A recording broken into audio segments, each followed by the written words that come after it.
Yesterday we talked about the educational conveyor belt. Today it's interesting to share some of the stories of people who are afflicted by this conveyor belt. Now, a couple of footnotes here. There was an episode, how long ago was it? We talked about how modern education caters least towards the people we need most, basically. I bundled that.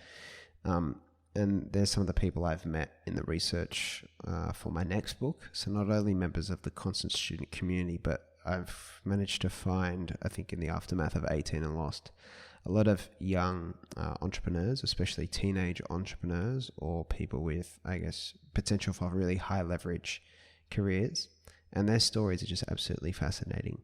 So for example, one young girl who's very inspirational, Lexy McDonald, who's from the other side of Australia, created an app called HerHelp, which was inspired by her own struggles as a teenage girl suffering with mental health challenges, anxiety, and I suppose all the really challenging mental pressures associated with being a teenage girl and being subject to bullying and things that she'd endured growing up. Without any technical expertise or experience, she's gone on this 2-year, really incredible yet challenging journey to build a positive social media app for young women called HerHelp, where the content that's shared is positive resources and therapeutic resources and support and people sharing their experiences and being supportive. It's an incredible resource, and she's only 19 now. She was 17, so still at high school when she started it. The journey has been very challenging because she has had quotes of up to millions of dollars for people to build this app for her, has been on a journey to figure out how you can get an app built for much less than $1 million. When I talk to her, it's just so fascinating to hear about the struggles she's had, but also overcome and not let things hold her back. It's a powerful example of what a young person can do. And if a young person can do it, then I guess maybe anyone can do it too, which is very inspirational. But one thing I found very interesting is that she shared that she's not from a traditional kind of entrepreneurial family.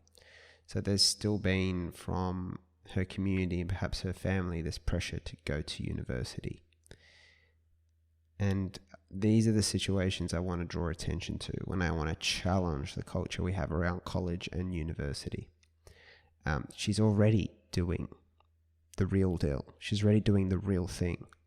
And it's funny that in the eyes of many, entrepreneurship is seen as a bit of a toy thing and maybe not a real career, in the same way that when I was interested in acting and filmmaking, it wasn't seen as a realistic career trajectory. Therefore, the pressure is to resort to the safer and the tried and trusted career paths that do involve university. The irony is, and this was coming from her mouth, not mine, that she picked a degree because there was a pressure to do a degree that would be relevant.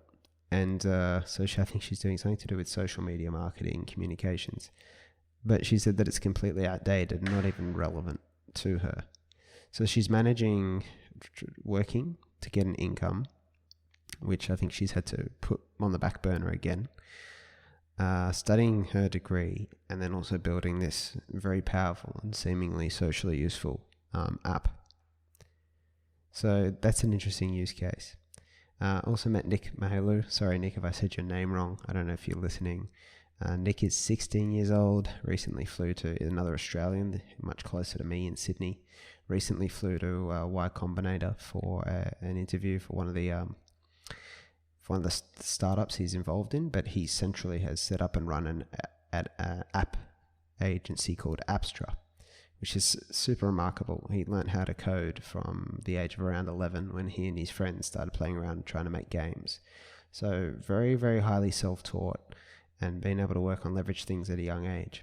Despite already running his own agency and doing things like that, he still gets pressure from family and friends to go to university.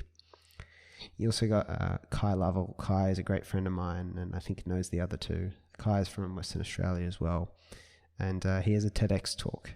So the kid's only 17, but already and incredibly mature and accomplished for someone such a young age. and talked about being knocked back from setting up his own business at the age of 12 because you need to be 18, I believe it was, to own a Shopify account or a payment account. So you got some of these stories of these teen whiz kids who are not necessarily whiz kids because there's anything remarkable or special about them, just that they were bothered to get going and get started doing this stuff at a young age. And yet they get rebuffed from the culture. They get resistance. If we are thinking about education on a societal level, what we want to be doing is empowering people to be able to do this stuff that they're doing right now. The challenge is we can't handle the fact that they're already doing it, that they haven't needed the institutions and all the prescribed education we give, that they're able to just do it because it's natural to them to seek these things out, to seek out the challenges and learn it during the process. So tomorrow I want to talk a bit more about the use cases of, say, university and college, because it doesn't appear to be for people like this.